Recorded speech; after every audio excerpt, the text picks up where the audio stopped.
Hello again, everybody, and welcome to the Mike Francesa podcast, part of the Bet Rivers Network. And we come to you after Game 1 of the Eastern Conference Final as the metropolitan area of New York and Knicks fans everywhere literally pick themselves up off the floor after one of the absolutely most devastating losses they will ever encounter.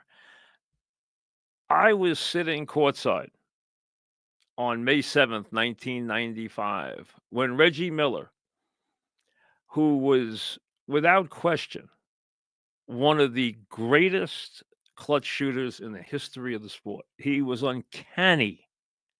He wasn't the best player, but he was an incomparable late game shooter.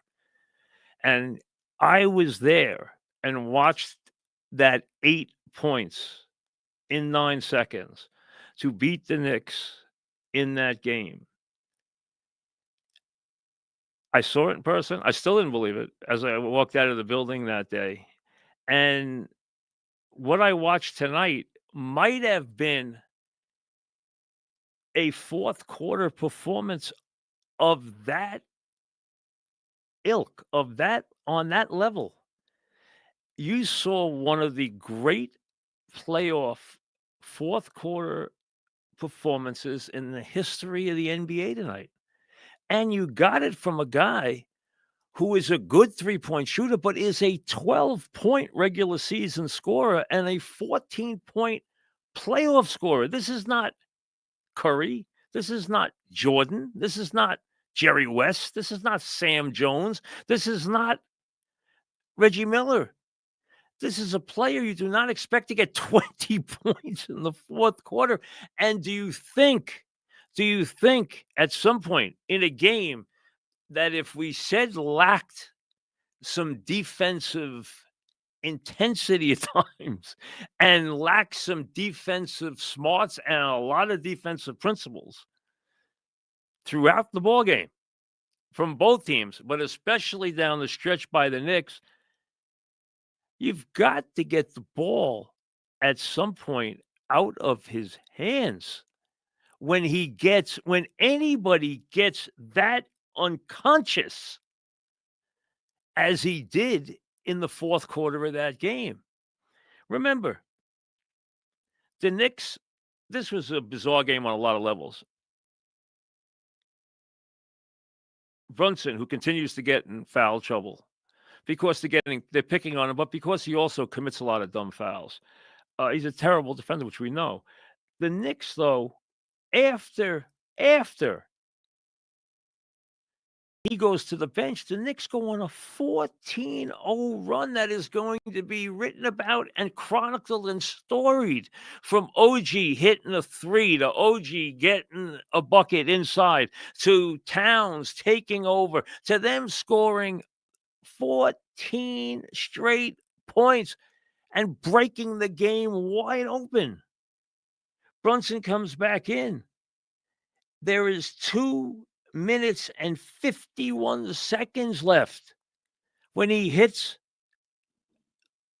a shot, a three, to put the Knicks up 119 to 105 with 2:51 left.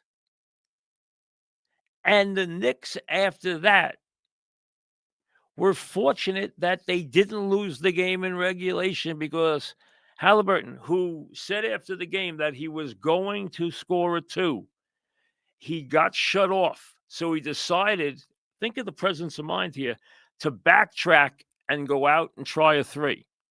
He had done this earlier in the playoffs and was successful. He beat Cleveland this way.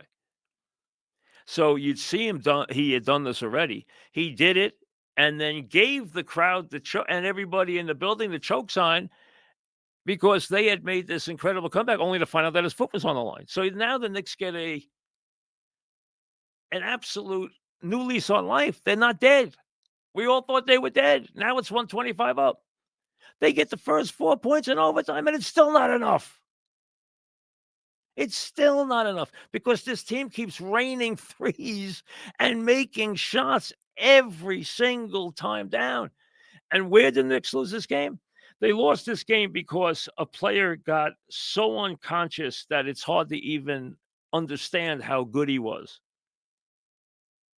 Nesmith made everything from everywhere. I mean, it was unbelievable. A 27 footer, okay? A 26 footer, a 27 footer, a 31 footer, a 28 footer. I mean, one after another, after another, after another. But again, the turnovers, which continue to plague this team, I've told you time and again, the Knicks really unforced turnovers in big spots are terrible. And give Carlisle credit for having his challenge because if he doesn't have his challenge there, that ball's not off Brunson. And the Knicks have a chance to win the game there instead of the fact that now Indiana has a chance to put the game away. And the Knicks got another break there. Why? Because Obi Toppin was fouled when he dunked by Bridges. And he should have had a chance to go to the line and make it a 4-point play and end the game. And then I didn't like how Knicks handled the last 15 seconds. Listen, the one thing Brunson's not is a dead-eye three-point shooter. That's the one part of his game that doesn't fear me, that you don't fear with him scoring. He's going to get to the line. He's going to make those rainbows. He's going to score in the paint. He's going to make twos. He's not a great three-point shooter. You know that. They know that. But the Knicks turned the ball over, and they also missed two absolutely critical foul shots. 14 seconds left. Towns makes the first to put the Knicks up 3, has a chance to put them up 4. He misses it. And then OG gets fouled, misses the first, makes the second to put the Knicks back up 2 after the Knicks had deliberately fouled Nesmith, okay? Which I personally don't like. I've been through that with you a million times. I'm not even going to bring that up tonight because we could spend the whole night on it. I don't want to get into that. I don't like those plays when there's that much time on the clock. I don't like them for a variety of reasons. But they still had to miss the free throws, and they did. Okay? Towns missed a free throw that's going to haunt him. OG missed a free throw that's going to haunt him. But the turnovers were critical, and the Knicks couldn't stop them from getting anything they wanted, including an incredible number of threes. They outscored the Knicks 20-6 in the final 2 and change in the game. They scored 20 points. It's unfathomable. They hit 3 after 3 after 3, and there was one guy doing it until Haliburton made that last shot, which was a 2.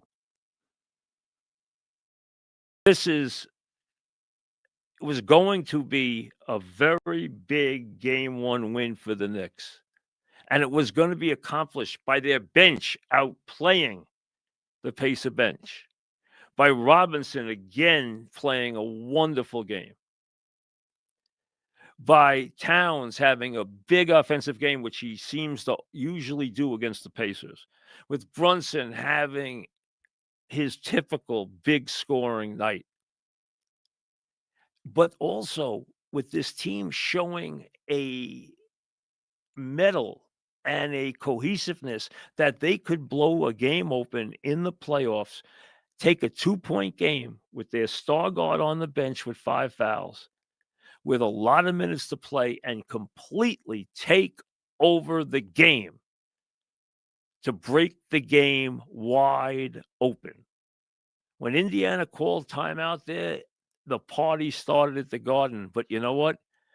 If you've seen anything in these playoffs, you can't celebrate with any kind of lead in these games. And it is amazing how many times we have seen teams come back and wipe out big deficits in the final minutes. It happened to Oklahoma City. It happened to Cleveland. It happened to Boston in games 1 and 2. It's happened time and time again, and now it has happened to the Knicks. So they take a absolute win, a win that is in the bank, and they lose it. Were they culpable? Yes. Did Indiana put on an incredible display led by a player whose fourth quarter will be legend? And rarely, when this happens, it usually is a Jordan, Curry, okay, West. It usually is a player of that ilk who is an incredible scorer, who has these, Sam Jones, Reggie Miller. Now it is a player who is a 14-point regular season scorer, a 12-point regular season scorer, a 14-point playoff scorer, who has a prolific performance with a fourth quarter that will be remembered for the ages. He winds up with 30 points in the game, 20 in the fourth quarter. Haliburton's always a thorn in the side. And there were a lot of things the Pacers did wrong tonight. First of all, their defense, they would have had to be embarrassed by some of their defensive stuff tonight. And although they did a pretty good job for them on the offensive glass, the Knicks bothered them on the offensive glass as always. And Robinson continues to just bother everybody, getting 8 rebounds in 20 minutes, doing the things that he does. And you could point to certain guys having good games tonight, but the defense on both ends was seriously lacking. Way too many soft switches, way too many open threes, and not targeting a guy who has gotten so hot he is scalding. When a player gets that hot, you've got to cool him off, and the way you cool him off is you run a double team on him and get the ball out of his hands. That guy's not going to force a shot in action. That's not his mentality. He's not a star. But he got so hot that he was unconscious.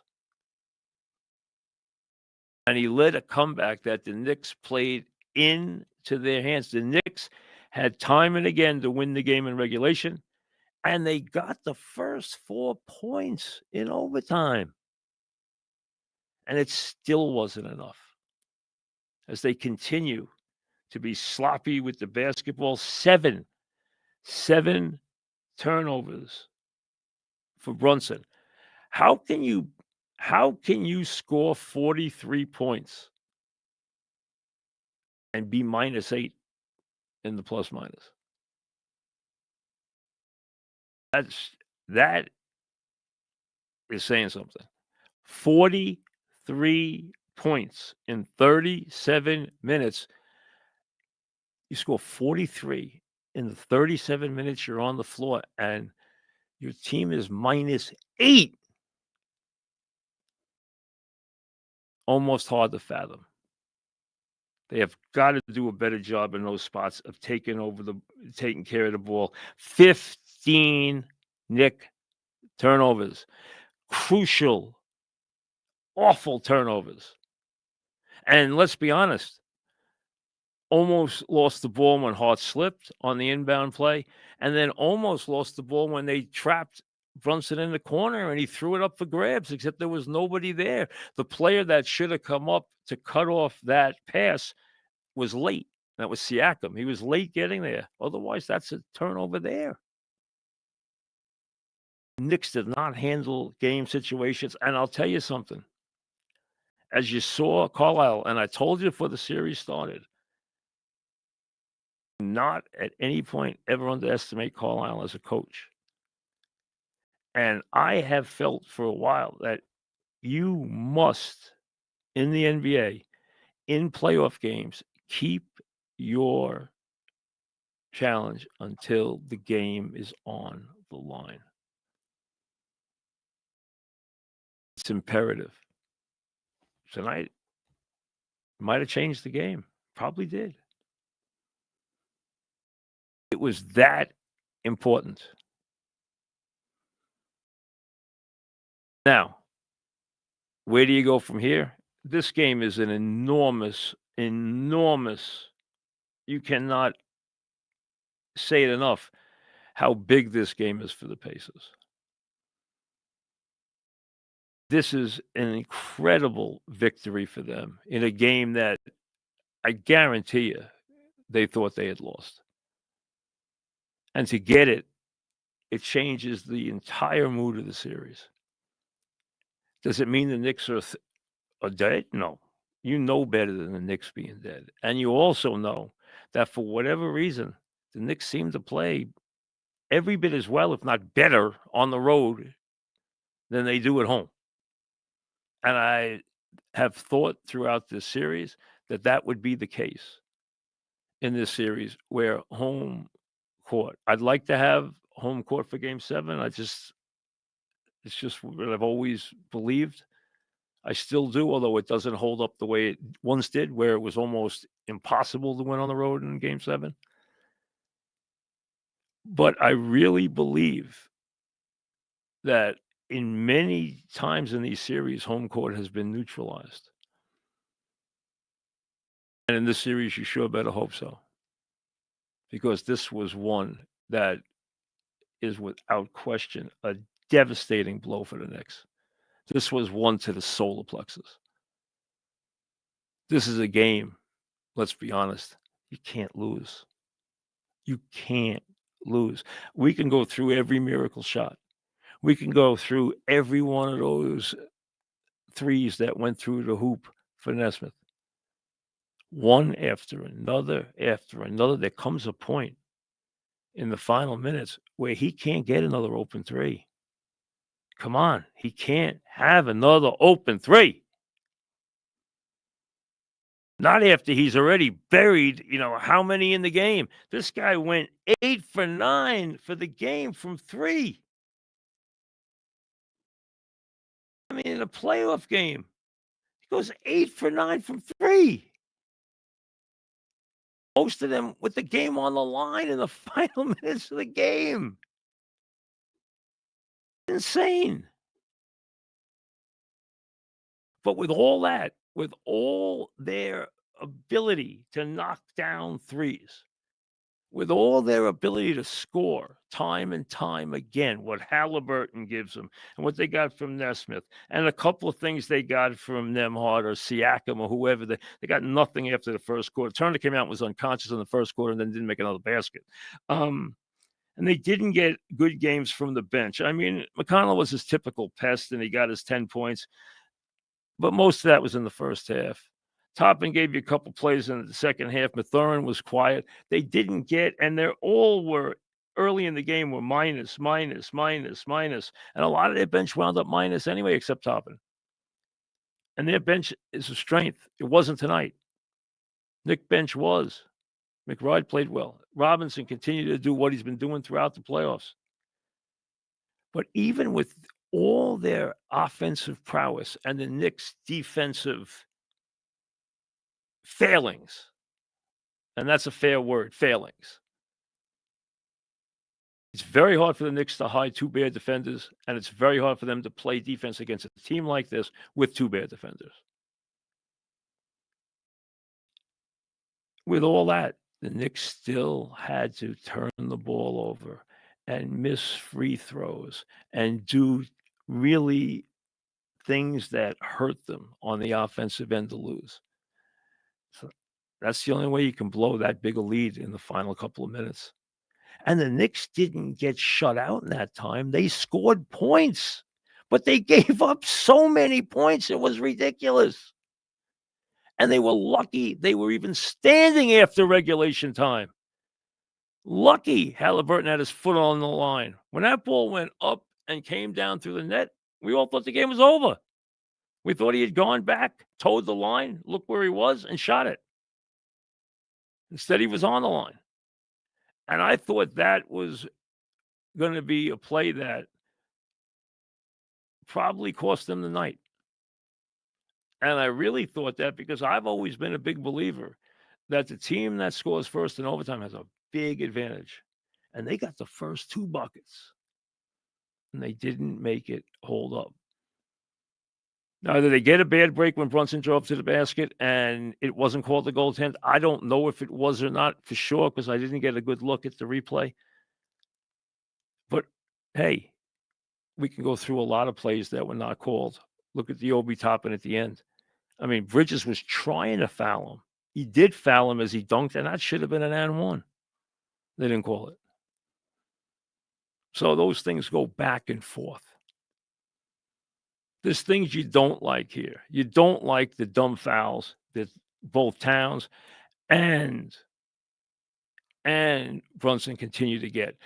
Brunson can't continue to flirt with foul trouble every single night. He's too important offensively, but where are you going to hide him against a team that is going to send their offensive guy at him every single time they can?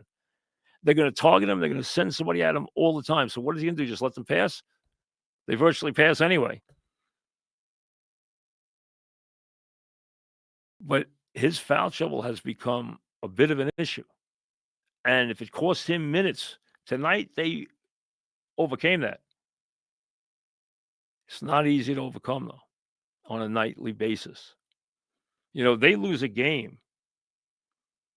They lose a game when they get 43 points out of Brunson and 35 points out of Town. They lose a game where they out-rebound their opponent on both for the game and on the offensive glass. They get 78 points out of their 2 big offensive players, and they lose. Why? Well, missed free throws bother you. They were 28 of 40 and missed some crucial ones. Turnovers were a killer. They had 15 and some huge ones. And let's be honest, at times their defense was invisible. Both teams shot 50%. This was not a clinic, to put it politely, defensively. But to let a team that is out of the game get that many open looks and knock them down and have one man knocking down one after another, after another, after another. And when you go back and look at his looks, all of them are pretty good looks. Can't happen. Can't happen. And even on the Obi top and drive, Robinson was right there and didn't even challenge him. I mean, they seem to be a dollar short, a day late and a dollar short on every single move defensively all night long. That's how bad their defense was. There were so many things to take away from when you blow that kind of lead, 119, 105 with 2:50 on the clock and you're home. You have to do a lot of things wrong on both ends of the floor. All right, so what happens? You just live through it. It's game 1. Game 1 doesn't make a series despite how devastating the loss is. Does not. But remember, this Indiana team continues to do this stuff. So you have to respect them, number one, but also figure they are gaining a cohesiveness and a confidence as a group as they continue to do these things. I mean, they've won games that they had no right winning. And it has carried them and made them a very confident bunch. You know my theory. Let's be honest. You lose a game, the next game in the 7-game series becomes critical. My theory has always been you don't want to ever, if you want to win a series, you don't want to lose 2 games in a row, ever. Do the Knicks have to win game 2? Yes. Does game 2 look like a Knick game on paper? Of course it does. But Indiana's not going to come in here and just say, hey, we're satisfied. We're satisfied. They're not going to play that way. They're going to come in here and try and see if they can take a stranglehold on this series. And why wouldn't they? So this is something that the Knicks have to shake off. And they are an incredibly resilient bunch. And they're a tough-minded bunch. We know that. We've seen that. But there's no way to sugarcoat this. This was a devastating collapse. Devastating collapse. When you have a team do what they did in the fourth quarter and have your, if you want to call it supporting cast or the other people other than your big star, okay, take you on a 14-0 run to break a game open in this isn't in the first quarter and the second, this is in the fourth quarter. You don't lose that ball game. And when he comes back in the game and nails a 3 to put you back up 14 with 2 minutes left, how can you even think of losing? And that's why when you go play for play, you could be here for a long time on both ends of the floor, pointing out everything that was done wrong. And there's a whole lot to cover. Now you got to shake it off and play game 2. There's nothing else you can do. And then go 1-1 to Indiana and go to work. Series doesn't end on opening night, no matter how devastating the loss is. But this does open some questions as to how the Knicks are going to confront what Indiana is going to do to them. Now, one of the things that was a distinct positive tonight is he got his guys some rest. He really did. I mean, he got a chance because of how the bench was playing. He got a chance to really get his guys some minutes because we talked about it. And it wasn't bad. It really wasn't in an overtime game. You know, Knicks only had Bridges up there in minutes with 46, but that's in an overtime game.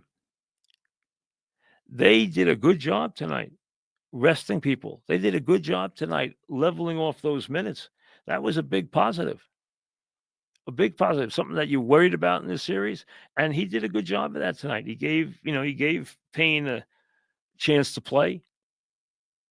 I'd like to see him go one deeper and just give it to her a little time just to make it a little easier. But tonight he really did a very good job against their bench. That was the biggest positive in the game tonight, that and Towns scoring. Bridges started off really quick and then did not have a big second half.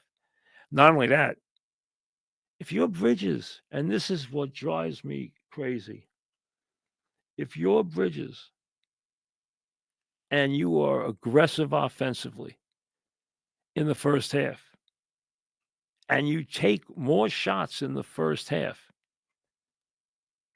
than anybody on the team, which shows your aggressiveness, how do you wind up taking fewer shots than almost every starter except Hart and doing nothing in the second half and winding up with 16 points when you had 12 basically in the first quarter? He has got to maintain his offensive aggressiveness. It's important. Even on a night when Towns scores the way he did and hits the threes when he's going to go out there and knock down 4 threes. We know that hasn't always been the case. Tonight, he was making his threes. We know that. I mean, the Knicks shot 32% from 3. Towns shot 50%. The other guys, not so much. Okay. Brunson, 1 of 6. OG, 2 of 8. Okay. Bridges only took 1 shot and missed it. They made threes. They shot 50% from the floor. They shot 40% from 3. And obviously had a player go 8 for 9 from 3, including, as we said, what would be remembered as one of the great fourth quarter performances in the history of the NBA playoffs. And you know what everyone's going to say. Nesmith morphed into Reggie Miller tonight. That's what he became. In the fourth quarter, we had the reincarnation of Reggie Miller on the floor. It was 1995 all over again. Just like Reggie would leave you with your mouth open in those fourth quarters, making those shots, guys hanging on him, making shots all over the place. Here was Nesmith, who is not Reggie Miller, making 3 after 3 after 3 after 3 after 3.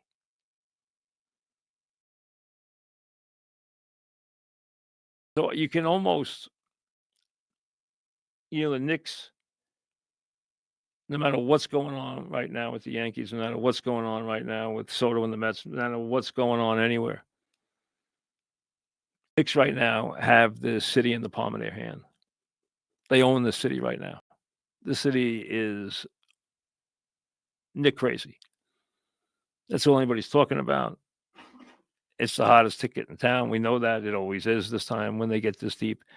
And we know how big these games are right now and how much people want the Knicks to go to the finals and how much of an opportunity is there in this series. And to suffer this kind of blow in game 1, there's some work they have to do. Now, like we said, no one questions the mental toughness of this Knicks team in any way. There's a lot of things you can question about this Knicks team. Their mental toughness isn't one of them. They will bounce back from that. But it was as tough a loss as you could possibly take. A lot of reasons for it. A lot of things to point to. A lot of blame to go around. But just a devastating, just gut punch in game 1. Now, before I go, I wanna mention, you probably saw Jim Irsay died today. Jim Irsay remember, the Irsay family has had a rather colorful, and going back to the days of his father, very controversial and colorful ownership in the NFL. Jim became much more of, in the later years after his issues. We know what his issues have been. He battled drug issues and different things through the years, and illnesses in recent years, but became a pretty solid owner later in life. And I think there was some admirable things he did. One of them, this fascination that he had. Listen, this is a rich guy who owned the team for a very long time. His father owned the team, who inherited all this wealth, and obviously did well financially. He, as you probably know, or have probably seen through the years, was this, he was a rock and roll fanatic and liked a lot of different things. And he had this vast collection. Now, I'm not into collectibles. I never have been. Anyone who knows me knows that I've never been into sports collectibles. I've never been into collectibles of any kind. He had, though, one of the unique collections ever put together. I mean, stuff that I saw a report this evening that the family has already turned down over $1 billion offer, which I guess was made personally to Jim about a year ago, and he had turned it down. But they actually raised the offer. Somebody offered over $1 billion for his collection. A billion, not millions, $1 billion for his collection. He had stuff like Declaration of Independence, stuff from Lincoln, artifacts from Kennedy, including his rocking chair. He had a JFK hat that somebody presented. Now, JFK didn't wear hats, as you know. He had stuff from Lincoln. He had Ali's robe from 1965. He had Ali's belt from when he restored the championship in Zaire. He had the drum. He had the bass drum from the Beatles' performance on the Ed Sullivan Show.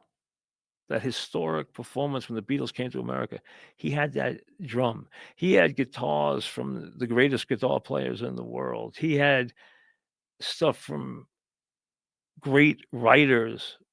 He had scripts and stuff from Dylan, Jack Kerouac. He had stuff from legendary peoples, Truman, Churchill. I mean, and he would actually display this stuff at certain times in certain places at his expense, and everyone went to it free. The public never paid a dime. He just liked to see the public enjoy it. And in his passing, and it sounds like his oldest daughter, who took over the team when he was suspended, is going to run the team and is going to take over ownership of the team. He only has daughters. He has grandkids, but he only has daughters. And not that daughters matters. Hey, plenty of women can run the NFL. That's not what I was trying to make the point. I think people look at it as that men are, if he has sons, they're more logical to take over a football team, but that's not the case anymore. Plenty of women could take over football teams and have. I would hope that if the family is going to keep this incredible collection, and in his memory, they probably will, because they obviously don't need the money. I would like to see them. I gather what I read is, and my son Jack was reading this to me tonight when we were watching the Knicks game, that they have this website which itemizes all the great artifacts he has. They do all these documentaries now on Amazon and Prime and on Apple and on Netflix. I think somebody should go take a camera and go through that stuff, and let's see a documentary on it, because he's got some of the most. Think about it. He has a Declaration of Independence. He's got stuff from Lincoln, Kennedy, Truman. He's got stuff from Churchill, from World War II. He's got stuff from all over the world. The people who shaped the world culturally, politically. In every way. I think that's his legacy as much as anything else. So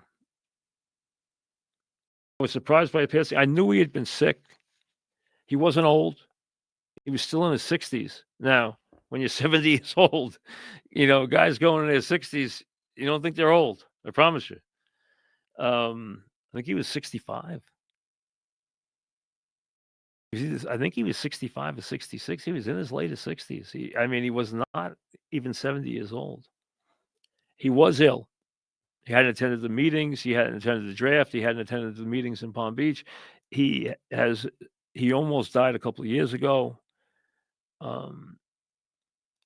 We know he has had some issues with drugs. He's had some respiratory problems. I don't know what the cause of death was. But he leaves a legacy, and especially in those in that amazing collectibles, which must have taken him a lifetime to acquire. Like I said, it's not something I have a fascination for, but I would like to see that stuff because I think it's fascinating what he had. All these glass cases, and you like the idea that he never charged anybody a dime to see it. He did it all at his own expense just to share it with people, which was nice. So I hope he rests in peace. I really do. And as far as Knick fans, well, I guess it's going to be don't watch the replay. Don't watch the replay. Don't torture yourself. Don't bother. Let the Knicks deal with it in the postmortem. You don't have to deal with it because it's not pretty. It is as bad as it possibly gets, but it's only one loss. That's the only thing you do. You take a deep breath and you repeat. It's only game one. We'll see you later.